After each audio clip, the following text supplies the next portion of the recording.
The world never plays fair. No matter how honest you are, someone will betray you. No matter how skilled you become, someone less qualified will take your spot. That's reality.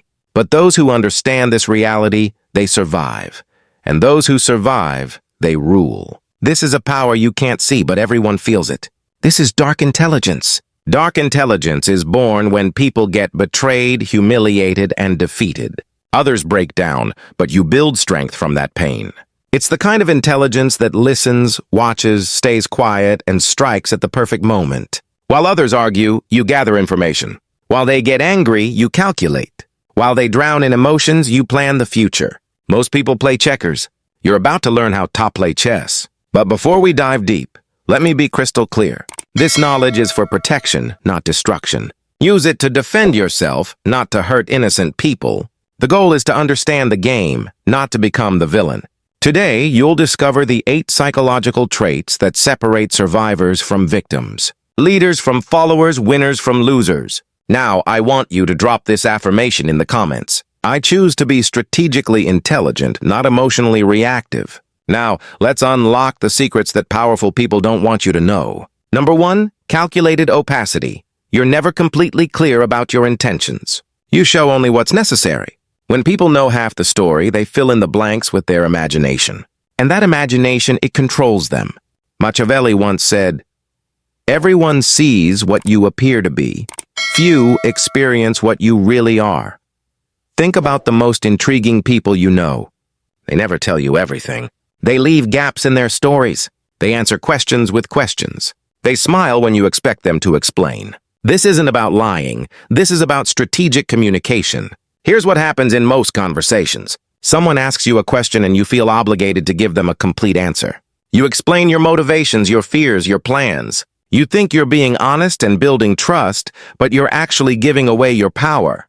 Smart people understand that mystery creates influence. When you don't reveal everything, people become curious. Curiosity leads to interest. Interest leads to respect, and respect leads to influence. Let's say someone asks about your weekend plans. Most people say, "Oh, I'm just staying home, maybe watching some movies." That's complete transparency, but it's also completely forgettable. Instead, you could say, "I have something important to take care of." Then change the subject. Notice the difference. The first answer makes you predictable. The second answer makes you interesting. This doesn't mean being rude or secretive about everything. It means being selective about what you share and when you share it. The most successful people in any field master this principle. They reveal just enough to keep people engaged, but never enough to lose their advantage. Your information is your currency. Don't spend it all at once. When you practice calculated opacity, people start paying more attention to what you say because they know you don't say everything. Your words carry more weight because they're rare. Remember, the goal isn't to be mysterious for the sake of being mysterious. The goal is to maintain control over your narrative and your relationships. Number 2, adaptive persona. You're not the same person with everyone. You adjust your personality based on who you're talking to. People think they know you, but they only know one version of you. Machiavelli once said, "A prince ought to take care that he never lets anything slip from his lips. That is not replete with the 5 qualities mentioned above, that he may appear to him who sees and hears him altogether merciful, faithful, humane, upright, and religious." This isn't about being fake. This is about being effective. You already do this naturally. You speak differently to your grandmother than you do to your friends. You act differently in a job interview than you do at a party. You present different aspects of your personality in different situations. Adaptive persona takes this natural tendency and makes it intentional. Every person you meet has different values, different communication styles, and different ways of processing information. If you use the same approach with everyone, you'll connect with some people and completely miss others. Smart people study the person they're talking to and adjust their communication accordingly. Are they analytical? Give them facts and data. Are they emotional? Connect with their feelings. Are they practical? Show them how something works. Are they big picture thinkers? Paint the vision. This isn't manipulation. This is communication intelligence. Think about water. Water takes the shape of whatever container it's in, but it never loses its essential properties. It's still water whether it's in a cup, a bottle, or a lake. Your adaptive persona works the same way. You adjust your presentation to fit the situation, but you never lose your core values and principles. The mistake most people make is thinking they need to be authentic in the same way with everyone. But authenticity doesn't mean being identical in every situation. It means being genuinely yourself while adapting your expression to be most effective. When you master adaptive persona, you become someone who can connect with anyone. People feel understood when they're with you because you're speaking their language. This skill becomes incredibly powerful in negotiations, leadership situations, and building relationships. You're not trying to force people to understand you. You're making it easy for them to connect with you. But here's the warning. Never adapt so much that you lose yourself. Your values, your integrity, your core principles should never change. Only your presentation should adapt. The strongest people are like diamonds. They have many facets, but they're still one solid stone. Number 3, the principle of detachment. You're not a slave to any relationship, emotion, or opinion. What you're not afraid to lose can't control you. What can't bind you can't manipulate you either. Machiavelli once said, "Since love and fear can hardly exist together, if we must choose between them, it is far safer to be feared than loved." Detachment is probably the most misunderstood concept in dark intelligence. People think it means being cold or uncaring. It doesn't. It means being free. Most people are controlled by their attachments. They're afraid to lose their job, so they accept bad treatment. They're afraid to lose a relationship, so they compromise their values. They're afraid to lose approval, so they say what people want to hear instead of what needs to be said. Fear of loss makes you weak. Freedom from that fear makes you powerful. This doesn't mean you shouldn't care about anything. It means you shouldn't be desperate about anything. Imagine this. 2 people are negotiating a business deal. Person A really needs this deal to work out. They're counting on it. They've already made plans based on it happening. Person B would like the deal to work out, but they have other options. They're willing to walk away if the terms aren't right. Who do you think has more power in that negotiation? Person B, obviously, because they're not attached to the outcome. They can negotiate from strength. Detachment gives you clarity. When you're not emotionally invested in being right, you can see situations more clearly. When you're not desperate for approval, you can make better decisions. When you're not afraid of being alone, you can choose better relationships. The paradox is this. The less you need something, the more likely you are to get it. Think about confident people. They're not confident because everything always goes their way. They're confident because they know they'll be okay, even if things don't go their way. That's the power of detachment. Now, this doesn't mean being careless or indifferent. You should still work hard for your goals and care about the people in your life. But you should never be so attached to any outcome that you lose your ability to think clearly and act strategically.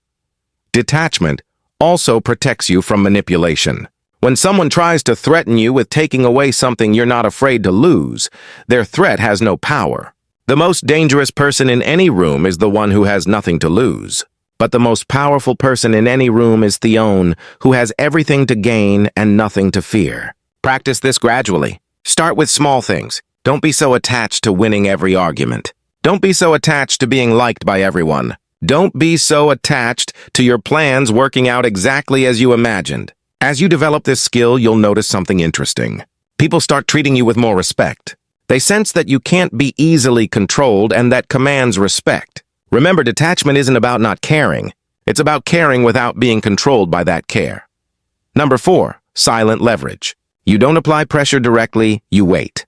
When people make mistakes and become vulnerable, your silent presence becomes the heaviest influence in the room. Machiavelli once said, "Never was anything great achieved without danger." Most people think power is loud.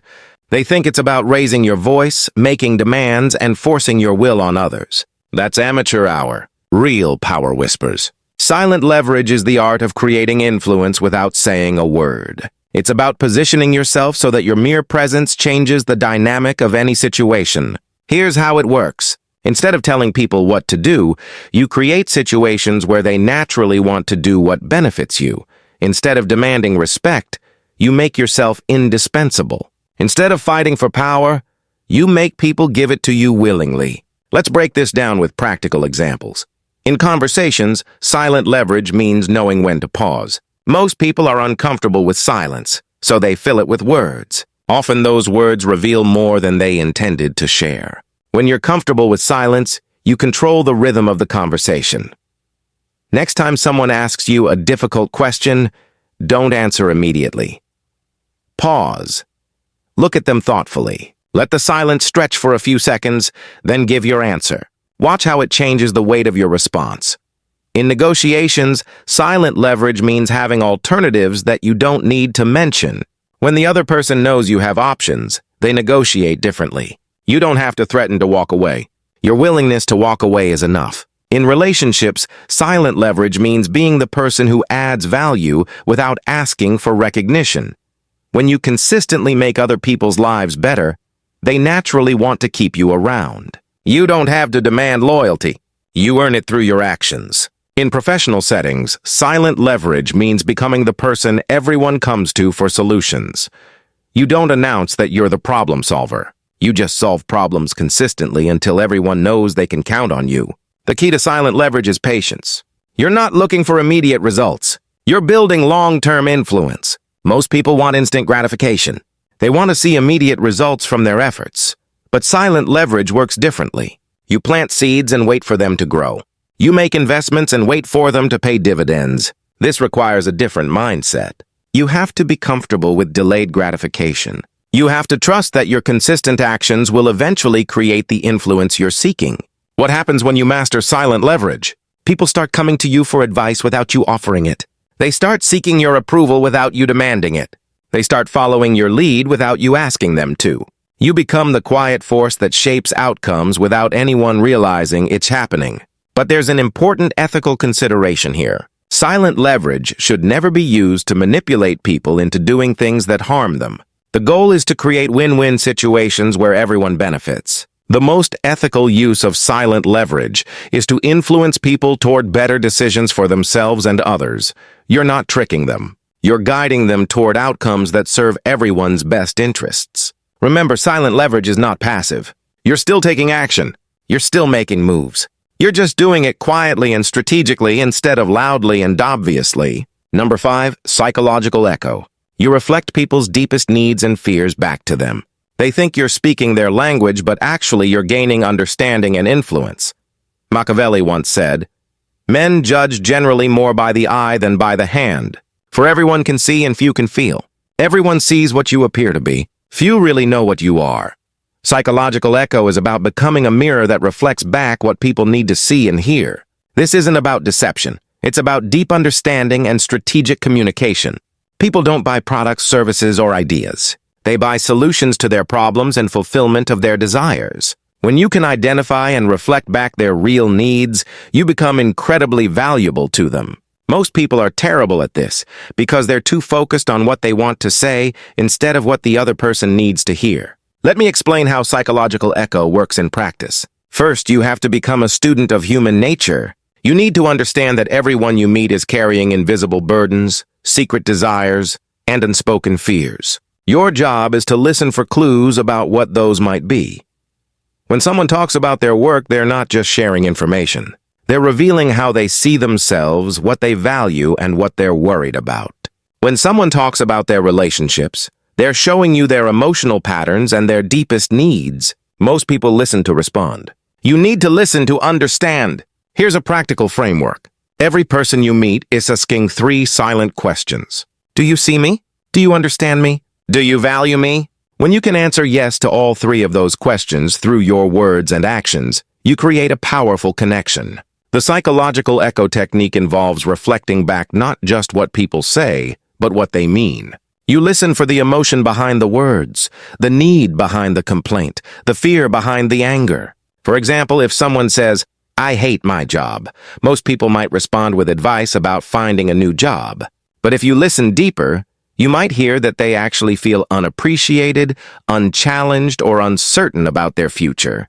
A psychological echo response might be, "It sounds like you're not feeling valued for your contributions," or "It seems like you're ready for something that challenges you more." Notice the difference. Instead of jumping to solutions, you're reflecting back their emotional experience. This makes people feel understood, which creates trust and influence. The key is to reflect back the positive version of what they're expressing. If someone is complaining about being overwhelmed, you might reflect back their dedication and high standards. If someone is expressing frustration about a situation, you might reflect back their desire for excellence. This technique works because people have a deep psychological need to feel understood. When you demonstrate that you truly see them, they automatically trust you more and value your opinions more highly. But here's where it gets really powerful. Once you understand someone's core needs and fears, you can position your ideas, suggestions, and requests in terms that naturally appeal to them. If someone values security, you present your ideas in terms of safety and stability. If someone values recognition, you present your ideas in terms of achievement and acknowledgement. If someone values freedom, you present your ideas in terms of independence and choice. You're not changing your message. You're changing how you present your message to match their psychological profile. This is incredibly powerful in leadership, sales, parenting, and relationships. When people feel like you understand them at a deep level, they naturally want to work with you, follow you, and support you. The ethical way to use psychological eco is to genuinely care about understanding people and helping them get what they need. When you use this technique to serve others' best interests, it becomes a tool for building stronger, more meaningful relationships. Number 6, ambiguous morality. You're neither good nor bad.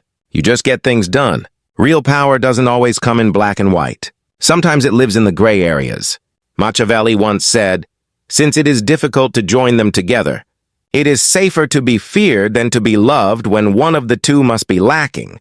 This is the most controversial trait of dark intelligence, and it's the one that gets misunderstood the most. So let me be very clear about what this means and what it doesn't mean. Ambiguous morality doesn't mean having no morals. It doesn't mean doing whatever you want regardless of consequences. It doesn't mean hurting people to get ahead. What it means is understanding that the real world is complicated. Sometimes doing the right thing in the short term leads to worse outcomes in the long term. Sometimes being nice enables bad behavior. Sometimes protecting people requires making decisions that aren't pretty. Here's the reality. Pure moral clarity is a luxury that most people can't afford when they're dealing with complex situations involving real consequences. Let me give you some examples to illustrate this concept. Imagine you're in a leadership position and you discover that a team member has been consistently lying to clients and damaging relationships. The nice thing to do might be to give them another chance, provide more training, and hope they improve. But what about the other team members who are working honestly? What about the clients who are being deceived? What about the long-term health of the organization? Someone with ambiguous morality might decide that protecting the many is more important than being nice to the one. They might make the difficult decision to remove that person from the team even though it feels harsh. This isn't cruelty. This is pragmatic ethics. For example, someone asks you for advice about a relationship that you can see as toxic and destructive. The kind thing to do might be to be supportive and avoid saying anything negative. But someone with ambiguous morality might decide that true kindness requires telling the difficult truth even if it temporarily hurts the person's feelings. The key principle here is focusing on outcomes rather than appearances. Sometimes, the action that looks good on the surface creates bad results. Sometimes the action that looks harsh on the surface creates better results for everyone involved. This requires a different kind of moral thinking. Instead of asking what action makes me look like a good person, you ask what action leads to the best outcomes for the most people. It also requires taking responsibility for the consequences of your decisions, even when those decisions are difficult or unpopular. But here's the crucial distinction. Ambiguous morality is not the same as selfishness. You're not doing whatever benefits you at others' expense. You're making pragmatic decisions that serve the greater good, even when those decisions are personally difficult. This trait also involves understanding that different situations require different responses. The same action that's wrong in one context might be necessary in another context. For example, being completely honest might be the right approach in a close personal relationship, but it might be counterproductive in certain professional negotiations where strategic disclosure is more effective. Someone with ambiguous morality understands these nuances and adapts their approach accordingly. The danger of this trait is that it can be used to justify selfish or harmful behavior. That's why it's crucial to maintain clear ethical guidelines about what you will and won't do, even in complex situations. My recommendation is to establish clear boundaries for yourself.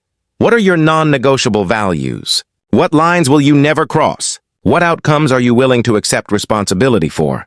Within those boundaries, give yourself permission to be pragmatic and strategic, even when it means making decisions that others might not understand or approve of. Remember, the goal is not to be liked by everyone. The goal is to be effective and ethical in a complex world where simple answers don't always work. Number 7. Controlled exposure. You don't reveal everything about yourself. The less people know, the more they assume, and assumptions lead to mistakes that make your strategy easier. Machiavelli once said, "Men are so simple of mind and so much dominated by their immediate needs that a deceitful person will always find plenty who are ready to be deceived." In a world where people share every detail of their lives on social media, controlled exposure might seem outdated, but it's actually more powerful than ever. When everyone is oversharing, the person who shares strategically stands out. When everyone is broadcasting their thoughts and feelings, the person who keeps some mystery becomes intriguing. Controlled exposure is about being intentional with your personal information. It's about understanding that not everyone needs to know everything about you, and that selective sharing can actually strengthen your relationships and increase your influence. Let's start with the psychology behind this. Humans are naturally curious creatures. When we encounter something incomplete or mysterious, our brains automatically try to fill in the gaps. This is called the curiosity gap, and it's one of the most powerful psychological forces in human behavior. When you practice controlled exposure, you create curiosity gaps that make people more interested in you and more attentive to what you do share. Think about the most captivating people you know. They probably don't tell you everything. They share enough to keep you engaged, but they leave you wanting to know more. This isn't accidental, it's strategic. Now, let's talk about practical applications in professional settings. Controlled exposure means being selective about which ideas you share and when you share them. It means not revealing all your capabilities at once. It means keeping some of your knowledge in reserve so you can provide value when it's most needed. For example, instead of showing all your skills in the first week of a new job, you might reveal them gradually over time. This creates the impression that you're continuously growing and improving rather than someone who peaked early. In social situations, controlled exposure means not telling your entire life story to everyone you meet. It means sharing personal information gradually as relationships develop and trust is earned. This doesn't mean being secretive or dishonest. It means being selective and strategic about what you reveal and to whom in negotiations. Controlled exposure means not revealing all your priorities and constraints up front. It means keeping some information in reserve so you can use it strategically as the negotiation develops. The key principle is this: information revealed can never be unrevealed. Once people know something about you, they can't unknow it. So it's better to err on the side of revealing too little rather than too much. But controlled exposure goes beyond just withholding information. It's also about timing. The same piece of information can have completely different impacts depending on when it's revealed. For example, revealing a particular skill or achievement early in a relationship might seem like bragging, but revealing the same information later when it's relevant to solving a problem makes you seem humble and helpful. Controlled exposure also involves understanding your audience. Different people need to know different things about you. Your level of disclosure should match the relationship and the situation. Your closest friends and family members should know more about you than your casual acquaintances. Your business partners should know different things about you than your competitors. Your employees should know different things about you than your peers. This isn't about being fake or manipulative. It's about being appropriate and strategic with your personal information. Here's another important aspect. Controlled exposure includes managing your digital footprint. Everything you post online, every comment you make, every photo you share becomes part of your permanent record. People will form opinions about you based on this information, often without ever meeting you. Smart people are intentional about their online presence. They understand that their digital persona is part of their overall strategy for how they want to be perceived and remembered. The goal of controlled exposure is not to be mysterious for the sake of being mysterious. The goal is to maintain control over your narrative and your relationships. When you reveal information strategically, you can guide how people perceive you. You can emphasize the aspects of your personality and experience that are most relevant to your current goals. You can avoid being pigeonholed or stereotyped based on incomplete information. But here's the balance you need to maintain. You want to share enough to build genuine connections with people, but not so much that you lose your strategic advantage. The most successful people understand this balance. They're open and genuine in their relationships, but they're also strategic about how much they reveal and when they reveal it.